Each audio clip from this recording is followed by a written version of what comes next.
बात करते हैं पिता परमेश्वर।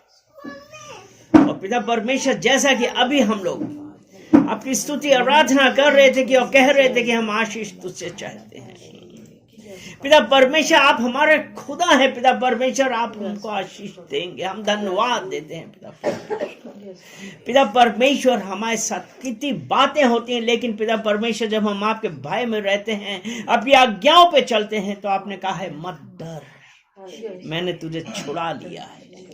पिता परमेश्वर मैं आपका धन्यवाद करता हूं, मैं धन्यवाद करता हूं, धन्यवाद करता हूं। ओ हालेलुया, हालेलुया, हालेलुया, धन्यवाद करते हैं। सारा आदर महिमा हम आपको देते हैं यीशु मसीह के नाम से, आमीन। आमीन। कितने लोगों को पता है कि परमेश्वर महान है? आमीन, हालेलुया। अब आज हमको एक चीज ये जानने की जरूरत है कि आज हम लोगों में से कितने लोग अपने कंफर्ट जोन से निकल के आए हैं। कंफर्ट जोन का क्या मतलब है? भाई जाड़ा बहुत है, रजाई से कौन बाहर निकलेगा? क्या हम परमेश्वर के लिए यह कुर्बानी दे सकते हैं?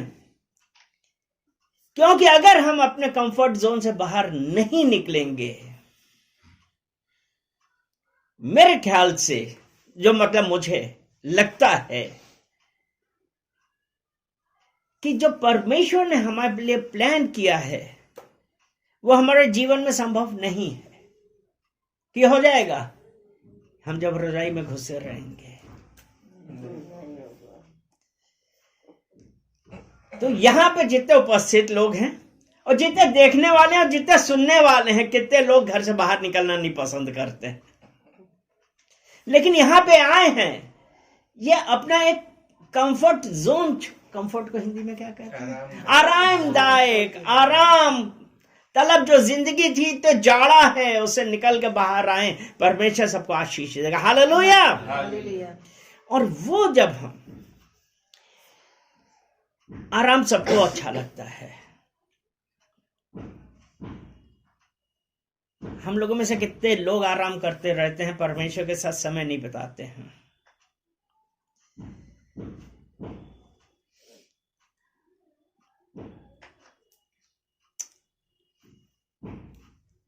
ये जो आराम है हमको किस में ले जाता है? सुला देता है, सुला देता है। और सबसे बड़ी बात है दासता, दासत्व में है। क्योंकि परमेश्वर ने मूसा से क्या बोला था? निर्गमन में यही तो था ना कि इजराइलियों को क्या करना था? गुलामी से निकालना, कि जाके मेरे लोगों को छुड़ा। कहां से?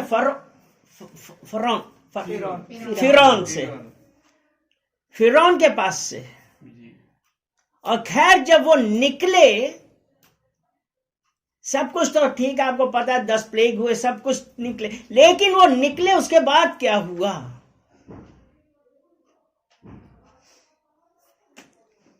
क्या वो लोग खुश थे? आज हमारे साथ वही है। क्योंकि वो लोग ये कह रहे थे कि जब हम गुलामी में थे कि तू तो हमको कहां पे ले आया? जंगल में मरने के लिए, जहां पे कुछ नहीं मिल रहा। हम गुलामी में थे, देखो कितने हम मिठाइयां खाते थे, नॉनवेज खाते थे, है ना, अपना आराम से, कुछ नहीं था। लेकिन वो परमेश्वर, अगर परमेश्वर में यिर्मयाह 29:11 में कहा है कि परमेश्वर का प्लान हमारे लिए कुशल का है, लेकिन कुशल रोकने वाले कौन है? हम लोग हैं। क्योंकि हम दासत्व में चल रहे हैं, इसीलिए रोमियो 6 उसके 16 में ऐसा ही लिखा है। रोमियो 6 का 16 पढ़ेंगे ना हम।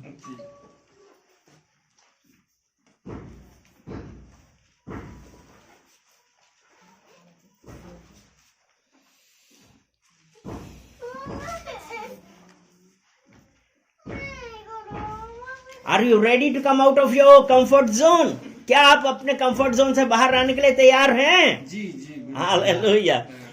रोमियो 6 उसका 16। क्या तुम नहीं जानते क्या तुम नहीं जानते कि जिसकी आज्ञा मानने को के लिए तुम अपने आप को दासों की नाई सौंप सौंप देते हो, उसी के दास हो। यानी कि सीधी सी बात है, परमेश्वर ने बुद्धि किसको दी है? हमको दी है ना। जी जी और फिर उसने क्या किया था? भले और बुरे का ज्ञान किसको दिया? मनुष्य। और यहां पे हम क्या पढ़ रहे हैं? फिर से पढ़ो ना। क्या तुम नहीं जानते कि जिसकी आज्ञा मानने के लिए तुम अपने आप को दासत्व के नाई सौंप देते हो, तुम उसी के दास हो। और अगर हम आज, और फिर हम लोगों में से कितने लोग हैं जब ये कहने लगते हैं कि भाई देखो, हम तो इतना वो कर रहे हैं, हम तो इतनी प्रार्थनाएं कर रहे हैं, हम तो इतना सब कुछ कर रहे हैं, लेकिन हमको तभी आशीष नहीं है। वो क्यों आशीष नहीं है? क्योंकि हमने परमेश्वर के साथ समय बिताने की बजाय हमने अपने आप को किसको सौंपा है?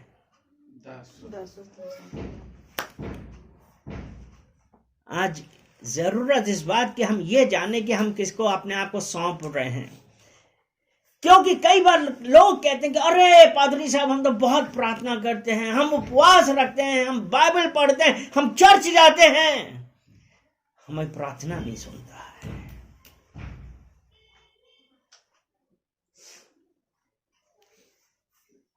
क्वेश्चन होता है, ये बहुत वाजिब क्वेश्चन है।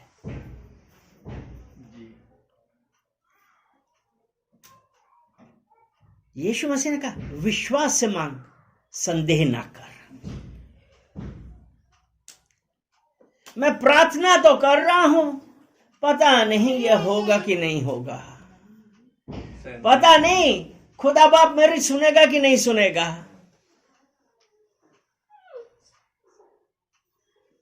संदेह कौन ला रहा है? संगति में जब रहते हैं, क्योंकि जब हमने वचन पढ़ा कि तुम जिसके साथ रहते हो, चर्च जाना अच्छी बात है, प्रार्थना करना अच्छी बात है, ये जो चीजें आप लेके अपना सर में इतना बोझा लेके, अपने हृदय में इतना डाउट लेके आ रहे हैं, पहले अपने आप को उससे अलग करिए।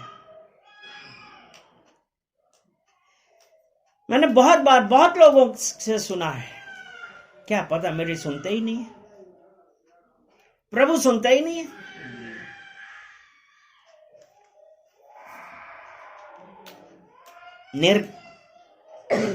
नहीं, नीति वचन 18:21।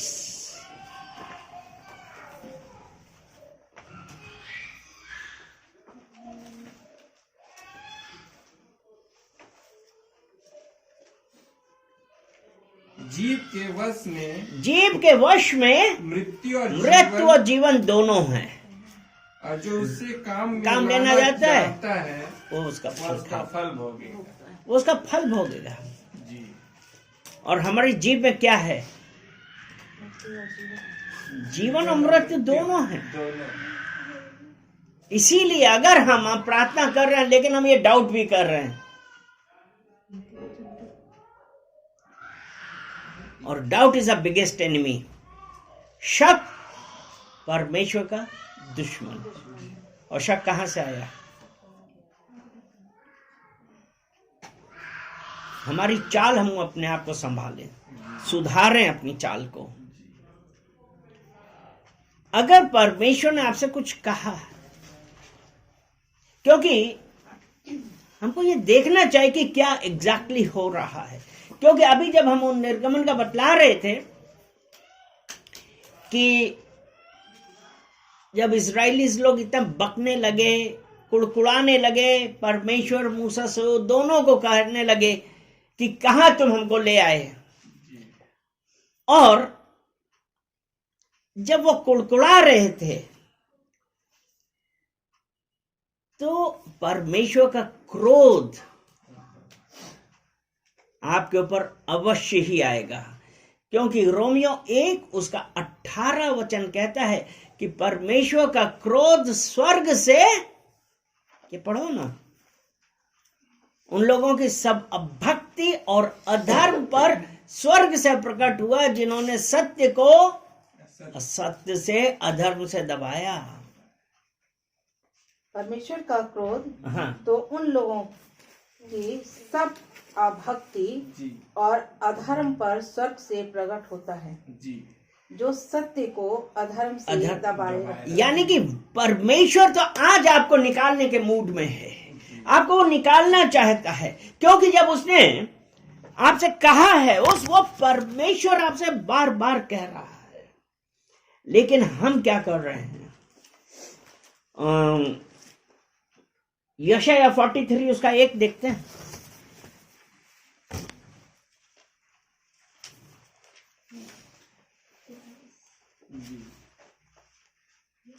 हे इज़राइल, हे इज़राइल, तेरा रचने वाला और हे याकूब, तेरा सृजनहार, तेरा सृजनहार यहोवा अब यूं कहता है, यहोवा अब यूं कहता है, मत डर, मत डर, क्योंकि मैंने तुझे छुड़ा मैंने लिया। तुझे छुड़ा लिया और तू मेरा है। हाँ। वो परमेश्वर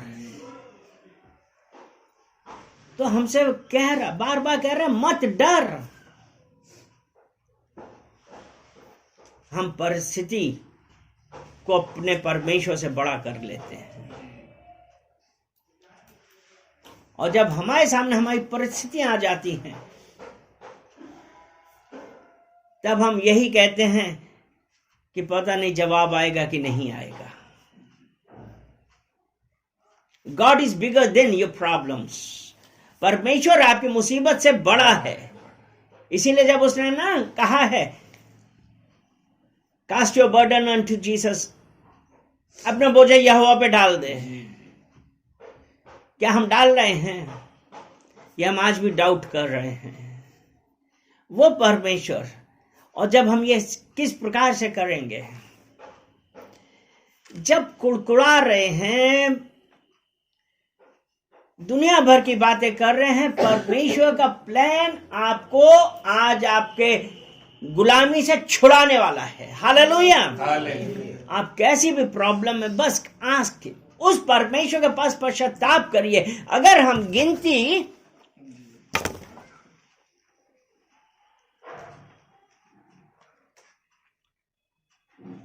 और उसका 21 अध्याय जी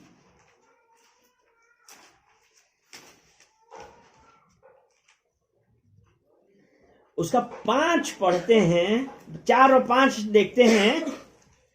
फिर उन्होंने होर पहाड़ से कूच करके लाल समुद्र का मार्ग लिया कि एदोम देश से बाहर बाहर घूम कर जाए। हाँ, और लोगों का मन मार्ग के कारण बहुत व्याकुल हो गया।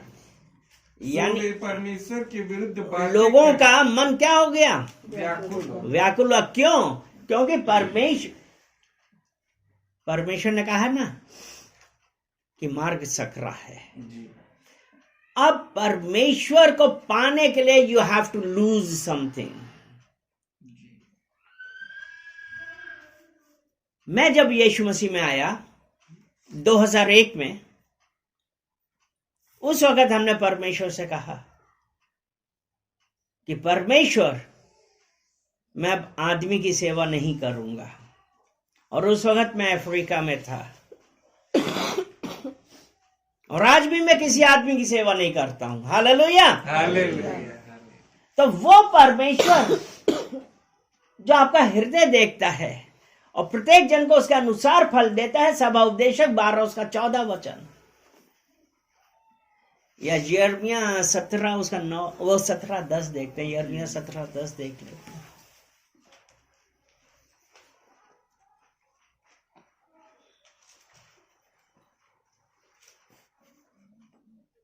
मैं यहोवा मन की खोजता और और हृदय को जांचता हूँ, ताकि प्रत्येक जन को उसकी उसकी चाल चलन के अनुसार ताकि उसके चाल चलन के अनुसार अर्थात उसके कर्मों का फल उसके दूं। कर्मों का फल दूं।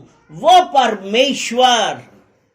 अब आज जब हम उस परमेश्वर से कुछ मांगते हैं, आज हमने अगर कमिट किया है, तो आप ये मत सोचे कि आप लोगों को खुश कर रहे हैं। आपको खुश करना है किसको? प्रभु प्रभु को, परमेश्वर को। और जब मैंने कहा था कि मैं आदमी की सेवा नहीं करूंगा, 13 अप्रैल 2013 में मैं वापस आया,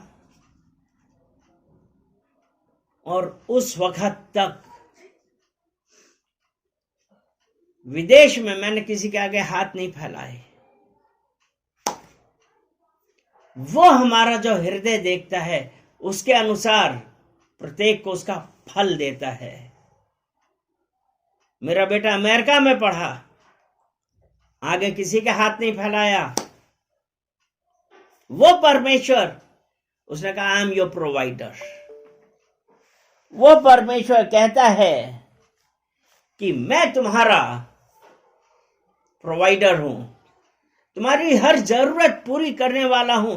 फिलिपियो 4:19 का यही तो है ना, कि my God shall supply all my needs according to his riches in glory in Christ Jesus. Hallelujah. तुम्हारा परमेश्वर, मेरा परमेश्वर मेरी हर जरूरत को पूरी करता। पढ़ो 4:19।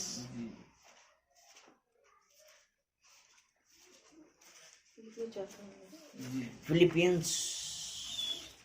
और मेरा परमेश्वर भी अपने उस धन के अनुसार जो महिमा सहित मसीह यीशु में है, तुम्हारी हर जरूरत पूरी करेगा। हालेलुया।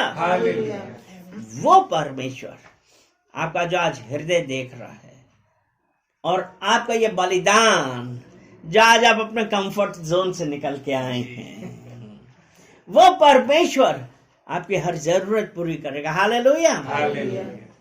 क्योंकि परमेश्वर अपना क्रोध सदा बनाए नहीं रखता है। तो जब ये बात हो रही थी, जब उस परमेश्वर जो हमारा हृदय जानता है, और अभी हम पढ़ रहे थे गिनती 21 से कि लोग कुड़कुड़ा रहे हैं। एक तरफ तो हम बोलते हैं कि हम तो इतना समय बिताते हैं परमेश्वर के साथ, लेकिन हम कुड़कुड़ाते क्यों हैं? विश्वास नहीं है, ट्रस्ट नहीं है, भरोसा नहीं है। अगर कुड़कुड़ाना छोड़ा है तो फिर चर्च में बुराइयां निकालने लगते हैं।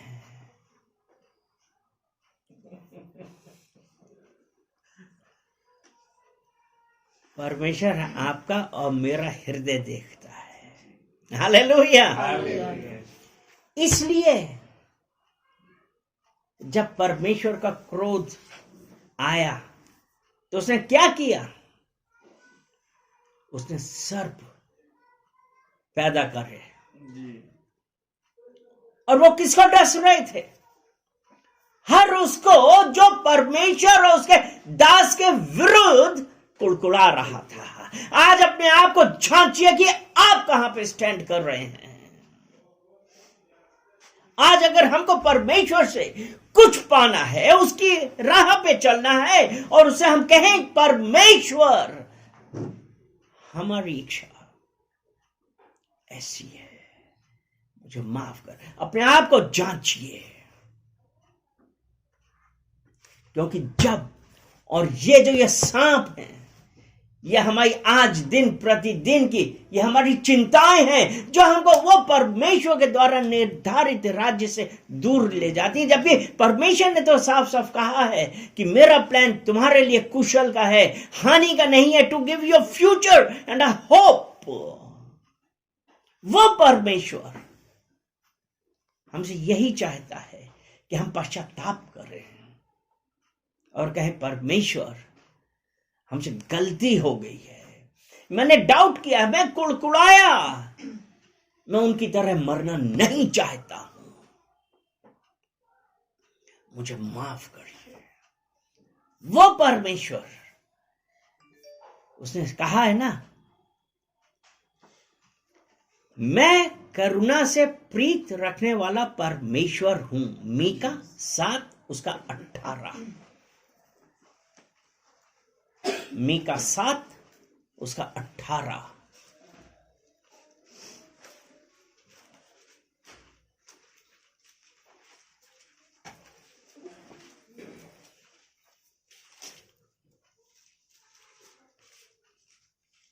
तेरे समान ऐसा परमेश्वर कहाँ, जो अधर्म जो को क्षमा हमारे करे अधर्म को क्षमा करे और अपने निज भाग के बचे हुए पापों को ढांप दे। वो अपने क्रोध को सदा बनाए नहीं रखता, क्योंकि वह करुणा से प्रीत रखता है। वो परमेश्वर अपना क्रोध बनाए नहीं रखता है। इसीलिए उसने कहा ना कि तेरे समान परमेश्वर कहाँ, जो हमारे अधर्म क्षमा करे। वो परमेश्वर जो आपसे प्रेम करता है, वो ये नहीं चाहता है कि हमारा नाश हो। वो कह रहा है कि हम आज कन्फेशन कर रहे हैं। यूहन्ना की पहली पत्री उसका पहला अध्याय उसका 9 वचन।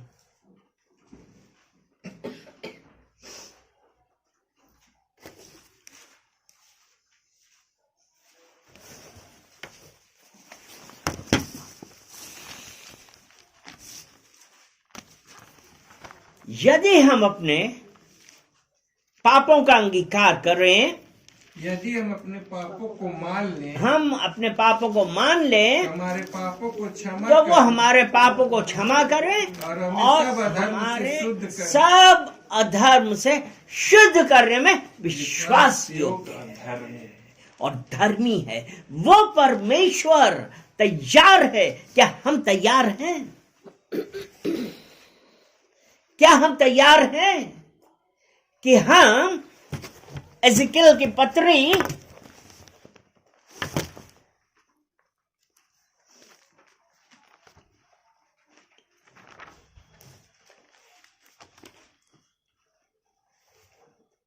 एज़ेकियेल का 33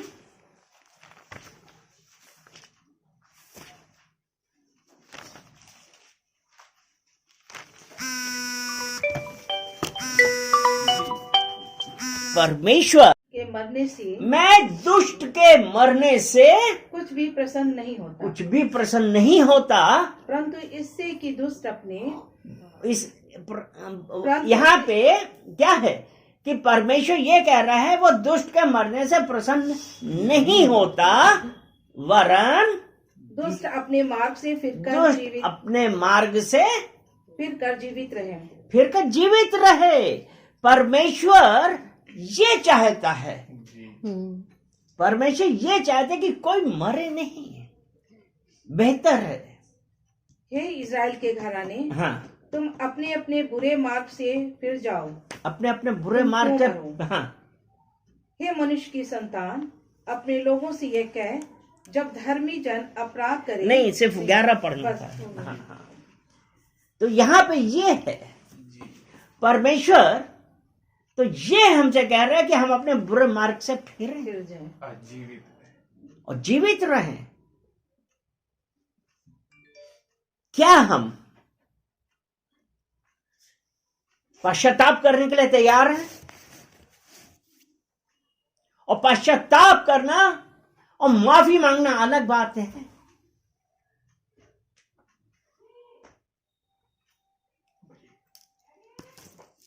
पश्चाताप, I never do it again, दोबारा नहीं होगा। मैं पश्चाताप करता हूं। अगर पश्चाताप करने के बाद में हमने एक पश्चाताप कर लिया, लेकिन उसके बावजूद भी हम उसी में हैं, तो क्या आप सोचते हैं कि परमेश्वर आपसे प्रसन्न है? एज़ेकियेल 33 उसका 13 वचन हम पढ़ेंगे। यदि मैं धर्मी से कहूँ यदि मैं धर्मी से कहूँ कि तू निश्चय जीवित रहेगा, तू निश्चय जीवित रहेगा, और वो अपने धर्म पर भरोसा करके वो अपने धर्म पे भरोसा करके, कुटिल काम करने हाँ, लगे, यहाँ पे हमने क्या कहा था, पश्चाताप किया, लेकिन अब धर्मी को तो यह पता है कि मैं तो जीवित रहूंगा, जी, और वो क्या करने लगा, अपने उस धर्म पे भरोसा करके कुटिल काम करने लगा। वही काम। हाँ, फिर तब उसके धर्म के कर्मों में से तब उसके धर्म के कर्मों में से कोई भी उसे बचा ना पाएगा। तो मेरे प्रियो, जरूरत इस बात की है कि हम पश्चाताप करें और कहें कि अब नो मोर, अब दोबारा नहीं। क्योंकि यह है ना, वो कुटिल काम करने लगे तो उसका धर्म के कार्य उसको बचा ना पाएंगे। और एक शैतान हमारे दिमाग में क्या डालता है, अरे अब तो ठीक है, कोई बात नहीं, अब तो करे जाओ गलत कार्य करे जाओ, यीशु मसीह को स्वीकार के गलत कार्य करे जाओ।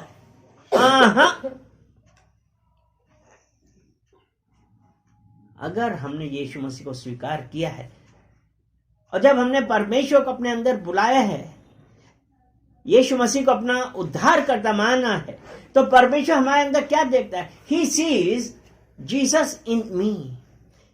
परमेश्वर हमारे अंदर यीशु मसीह को देखता है।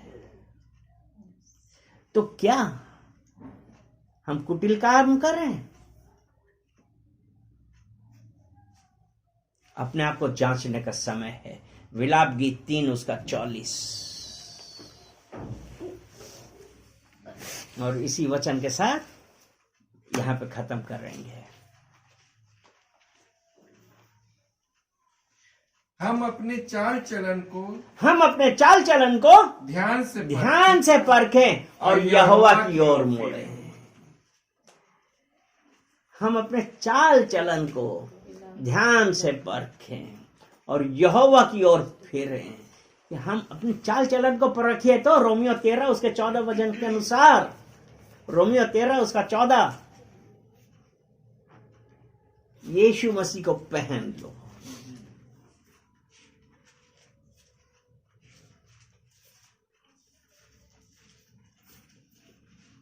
वरन प्रभु यीशु मसीह को पहन लो और शरीर की अभिलाषाओं को पूरा करने का प्रयत्न न करो। अपने आप को बदलिए, यीशु की ओर मुड़िए। यीशु ने आपके और मेरे लिए अपना लहू क्रूस पे बहाया है। और कुछ भी करने से आप ये सोचिए, आप कुछ भी गलत कर रहे हैं, वो आपकी वजह से और मेरी वजह से काठ पर ठोका गया था। और उस वक्त जो उसको कोड़े पड़ रहे थे, आप क्या उस दर्द को महसूस कर सकते हैं? महसूस करिए, बदलिए अपने आप को। आज वो परमेश्वर हम लोगों के मध्य में यही कह रहा है, मैंने तुझे छुड़ा लिया है, मैंने अपना लहू दे के तुझे छुड़ा लिया है। उस परमेश्वर का धन्यवाद करिए और कहिए, पिता परमेश्वर, हम पश्चाताप करते हैं कि हमने अपने विचारों से, अपने कामों से, अपने शरीर से, अपनी आदतों से पिता परमेश्वर आपको शोकित किया है। हम पश्चाताप करते हैं, हमने अपने मुंह से आपको शोकित किया है। हम पश्चाताप करते हैं, पिता परमेश्वर हमें माफ करिए। और आपका वचन कहता है कि आप अपना क्रोध सदा बनाए नहीं रखते हैं। पिता परमेश्वर उपस्थित हर जन को, देखने वाले हर जन को, सुनने वाले प्रत्येक जन को पिता परमेश्वर मैं आपको कमिट करता हूं और कहते हैं कि पिता परमेश्वर दया करिए, दया करिए, दया करिए। सारा आदर महिमा हम आपको देते हैं यीशु मसीह के नाम से। आमेन, आमेन, आमेन। हालेलुया।